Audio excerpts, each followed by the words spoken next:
हे friends, नमस्कार। आज हम बात करेंगे रोग के बारे में। रोग क्या है? एक्चुअली हमारे शरीर में हम कब कहते हैं कि हम बीमार हो रहे हैं?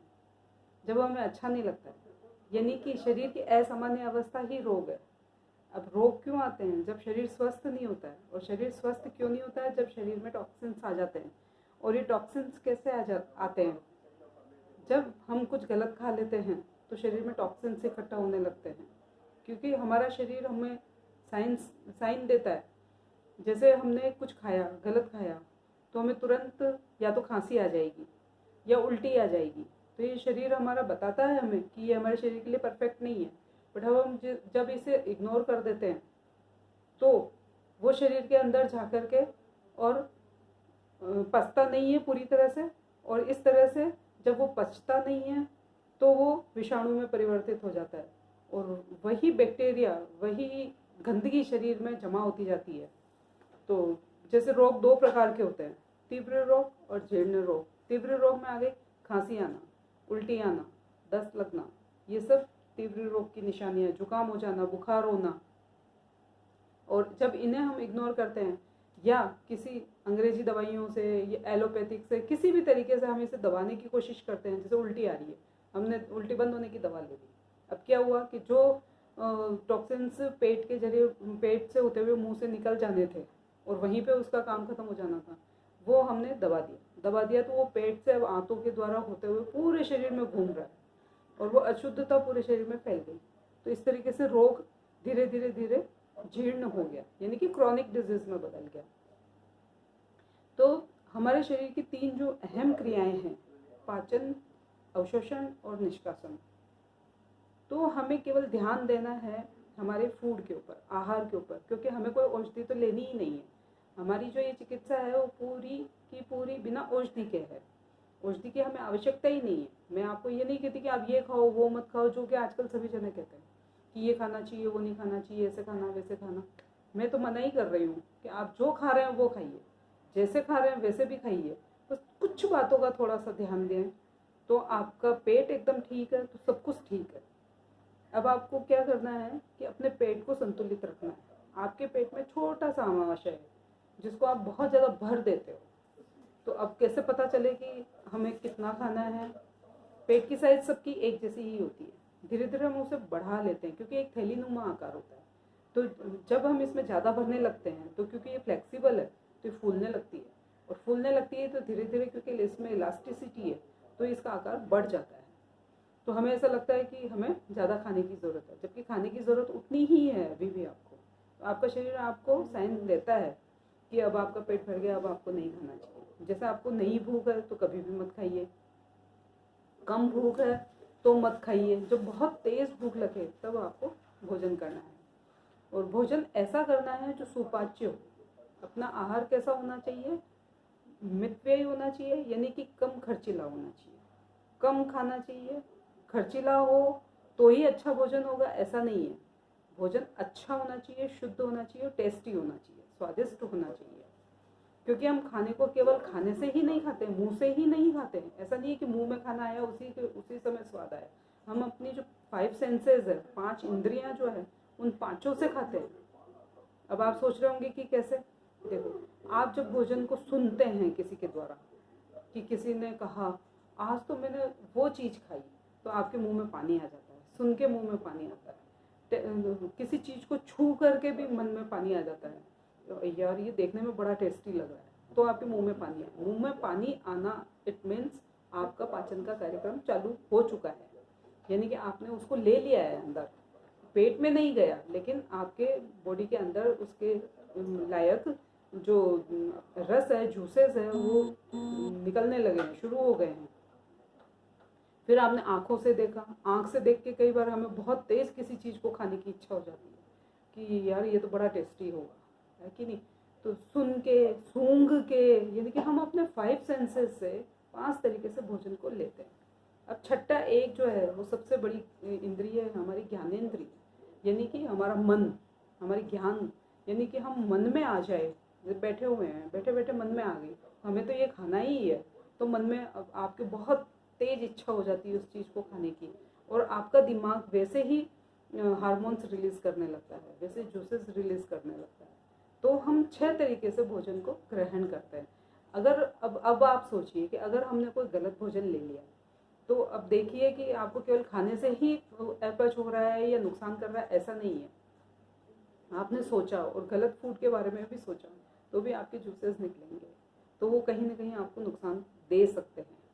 इसलिए आपको क्या करना है, सिंपल अच्छा सा भोजन करना है। और ये तो हो गया कि अच्छा खाना खाना है, फिर हो गया कि ऋतु वाला भोजन खाना है, कि जिस समय जिस ऋतु के अंदर भगवान ने जो चीज़ें दी है, जैसे गर्मी के अंदर तरबूज खरबूज खूब मात्रा में आए, सर्दी में तो नहीं आते। क्यों?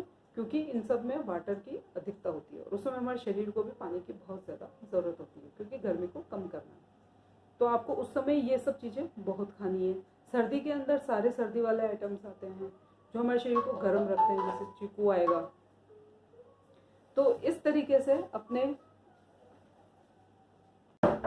सॉरी फ्रेंड्स, मुझे वीडियो बीच में पॉज करना पड़ा। तो हम बात कर रहे थे कि ऋतु में जो सबसे ज़्यादा फ्रूट्स आते हों, सब्जियां आती हो, जैसे जिसके खूब थैले लदे हुए हों, खूब मंडी में जो सब्जियां आ रही हो, फ्रूट्स आ रहे हों, खूब सस्ते आते हैं उस समय, तो खर्चीला भोजन ही फायदेमंद होगा ऐसा नहीं है।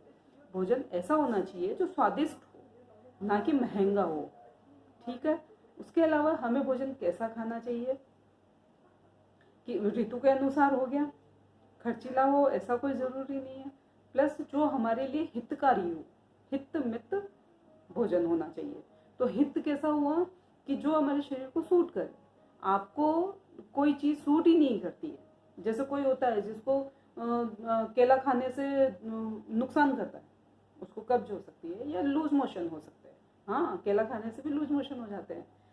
है मेरे ध्यान में भी ऐसे लोग जिनको केला खाने से लूज मोशन होता है, तो उनको केला नहीं खाना चाहिए। तो इस तरीके से हमारा शरीर हमें खुद बताता है कि ये चीज़ हमें सूट करती है और ये नहीं करती। हर शरीर का अपना अपना एक अलग सिस्टम होता है। तो ये आपको निकाल के रखना पड़ेगा कि हमारे शरीर में क्या अच्छा है और क्या बुरा है, ये आप शरीर खुद बताता है, ये आपको नोटिस करना पड़ेगा। नोटिस करके अपने आहार को उसी के अनुकूल चलाना और स्वस्थ रहने का यही एक तरीका है। तो रोग के कारण क्या हुए कि आपके शरीर में जो टॉक्सिन्स जमा हो रहे हैं, केवल और केवल वही एक रोग का कारण है। अच्छा, रोगों की जड़ क्या है? सिर्फ आपका स्टमक है, आपका पाचन तंत्र सिर्फ रोग का कारण है और कुछ नहीं है। आपको सिर दर्द होता है, आप गोली कहाँ खाते हो? पेट के अंदर खाते हो। क्यों भाई? उस गोली को कैसे पता चला कि सिर दर्द हो रहा है तो वहीं जाना है? वो कहीं और भी तो जा सकती है। इसका मतलब क्या हुआ कि हमारे मुंह से ही सब चीज़ जानी है, यानी कि सारा सिस्टम जो है वो पेट के थ्रू ही होना है, क्योंकि भोजन हम जो लेते हैं, पाचक रस वहीं पे निकलने हैं, वहीं पे उसका पाचन होना है, आंतों में उसका अवशोषण होना है और उसके बाद में उस वेस्ट को निकल जाना है। तो जब वो वहाँ पे अवशोषित होता है आंतों के द्वारा, तो ब्लड के थ्रू पूरे शरीर में रोटेट होता है। पूरे शरीर में जब वो रोटेट होता है तो जो हमने खाया उसके जो मेन तत्व होते हैं, वही तत्व हमारे पूरे शरीर को ऊर्जा देते हैं, शक्ति देते हैं, प्राण देते हैं। तो इसलिए हमें सिर्फ सिर्फ सिर्फ आहार पे ही ध्यान देना है। आहार को खूब चबा चबा कर खाना है। हमारे मुंह में कितने दांत है? 32 दांत है। तो हमको एक कोर को कितनी बार चबाना है? 32 बार चबाना है। पानी को चबा चबा के पियो, यानी मुंह में खूब घुमा घुमा के पियो, और आहार को खूब चबा चबा कर पानी की तरह पेय करके फिर पियो। आप कभी भोजन को खूब चबा करके खा करके देखना, उसका अलग ही आनंद आएगा। अच्छा, एक चीज़ बताइए मुझे, आप जल्दी जल्दी खाना क्यों खाना है? हम किसके लिए खाना खाते हैं? हम कभी पेट भरने के लिए खाते हैं कि हम सिर्फ स्वाद के लिए खाते हैं? बड़ा टेस्टी, तो वो टेस्टी कैसे लगता है? केवल मुंह में ही तो रहता है जब तक टेस्टी लगता है। जैसे ही मुंह से आया गले तक, क्या उसका टेस्ट आपके मुंह में रहता है? नहीं रहता है ना। तो मुंह में जहाँ आपको स्वाद लेना है, जिसके कारण आपने वो भोजन कर रहे हो, उसका स्वाद तो लो, कम से कम उसका आनंद तो उठाओ, उसके बाद उसे नीचे जाने दो। तो आप जहाँ पे 4 या 5 रोटी तक खा जाते हो, वो सब छोड़ के 2 या 3 रोटी पे अपने आप आ जाओगे, जब आपके सलाइवा के अंदर इतना एल्कलाइन भरा हुआ है, इतना क्षार है कि वो जब उस ग्रास के अंदर घुल जाता है तो हमारे शरीर के अंदर जो एसिडिटी की प्रॉब्लम है वो खत्म हो जाती है। हम पानी जब खूब मुंह में घुमा घुमा कर पीते हैं और वो क्षार घुल के और पेट में जाता है तो पेट का एसिड कम होता है। पेट में एसिड की ज़रूरत है, लेकिन उतनी ही जितने में कि कोई बैक्टीरिया अगर पेट में जा रहा है तो वो उस बैक्टीरिया को ख़त्म कर सके। पित्त सिर्फ इसीलिए बनता है कि उस भोजन को पचाए प्लस जो बैक्टीरियाज है उनको खत्म कर दे। इसलिए नहीं कि आपको खट्टी डकारें आएंगी और इस सब के लिए। तो कई लोग सोचते हैं जब पित्त की जरूरत नहीं है तो पित्त बनता क्यों है, पित्त इतना दुखदाई है। तो पित्त को दुखदाई हम बना रहे हैं, पित्त दुखदाई नहीं है। पित्त तो शरीर के लिए जरूरी है। अच्छा बताइए कि सफाई किसके द्वारा होती है? एक तो वायु के द्वारा होती है और एक पानी के द्वारा। यानी हम या तो पहले झाड़ू लगाते हैं और फिर पोंछा लगाते हैं या पानी डाल के झाड़ू से साफ करते हैं, इसी तरह से सफाई होती है। बस इसी तरह से हमारे आहार में भी हमको यही ध्यान रखना है। एक तो हमको प्राणायाम करना है, तो उससे तो हमारी झाड़ू लग जाएगी, यानी हमारे सांसें जो श्वास है हमारी वो शुद्ध हो जाएगी। प्लस पानी से हम कैसे सफाई कर सकते हैं कि जब हम पेट के अंदर हमारे मान लो एसिड, तो उस एसिड बन रहा है, भोजन नहीं पच रहा है या हमने कुछ गलत खा लिया और हमको समझ आ रहा है कि हमारे कुछ गलत हो गया, उस समय हमें क्या करना है? सिर्फ 5 या 6 ग्लास गुनगुना पानी पीना है। ठीक है, पीने से गुनगुना पानी पीने से क्या होगा, पेट का जितना भी एसिड है वो सारा उसमें घुल जाएगा। घुलने के बाद 5-7 मिनट इधर से उधर वॉक करना है और उसके बाद में 2 उंगली मुंह में डाल के और पूरे पेट को दबाकर पूरा पानी बाहर निकाल दो।